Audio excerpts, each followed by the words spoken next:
বাড়ির উঠোন কিংবা মাঠে খেলাধুলা নয়, ঘরের ভেতর গর্তে কাটে গোপাল নামের এক শিশুর জীবন।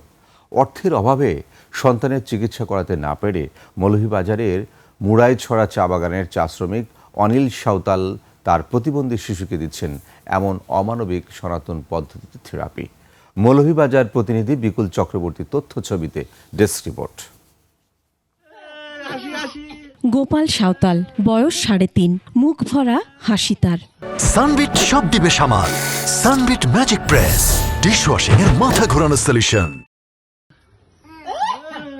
হাসি নেই তার বাবা মার মুখে। তাদের একমাত্র সন্তান গোপাল জন্ম থেকেই প্রতিবন্ধী, সোজা হয়ে বসতে পারে না, আর বসলে ভাঁজ হয়ে পড়ে যায়। অর্থের অভাবে ছেলেকে বড় কোনো ডাক্তার দেখাতে পারেননি বাবা অনিল সাঁওতাল। জানান, সরকারি হাসপাতালের ডাক্তার বলেছেন ফিজিওথেরাপি দেয়ার, কিন্তু চিকিৎসা করানোর সামর্থ্য না থাকায় বাড়িতেই ২.৫ ফুট গর্ত করে সনাতন পদ্ধতিতে দিচ্ছেন থেরাপি আর মালিশ।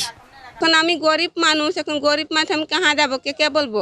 এর লাগে আমি নাই পারাতে আমার নিজের বুদ্ধিটা আমি নিজে করেছি। মালিশ করা, তারাবি করা বাদে কিছুটা মাথাটা যেমন শক্ত হয়েছে, তখন কিছু মাথা সোজা করতে পারে।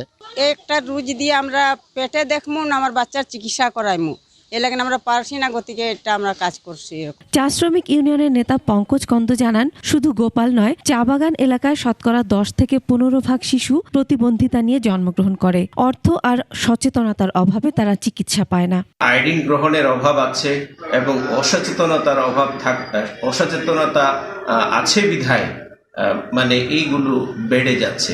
শিশুটিকে সরকারি প্রতিবন্ধী ভাতার আওতায় আনা হবে বলে জানায় কুলাউড়া সমাজসেবা অধিদপ্তর। জেলাতে প্রতিবন্ধী সেবা ও সাহায্য কেন্দ্র আছে, সেখানে আমরা যোগাযোগ করেছি এবং সেখানে শিশুর যে স্থায়ী এটা ট্রিটমেন্ট, যার মাধ্যমে শিশুটা দ্রুত সুস্থ হতে পারে, সেই বিষয়ে প্রতিবন্ধী বিষয় কর্মকর্তা পদক্ষেপ নেবেন বলে আমাদের আশ্বস্ত করেছেন। কুলাউড়ার মুড়াইছড়ায় দৈনিক ১৭৮ টাকা মজুরিতে শ্রমিকের কাজ করেন অনিল সাঁওতাল। তার একমাত্র সন্তানকে সুস্থ করতে সমাজের সহৃদয়বান মানুষদের দিকে তাকিয়ে আছেন তিনি।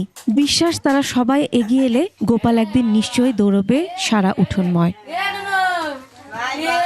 Masum আলিসা, desk report, ২১ television.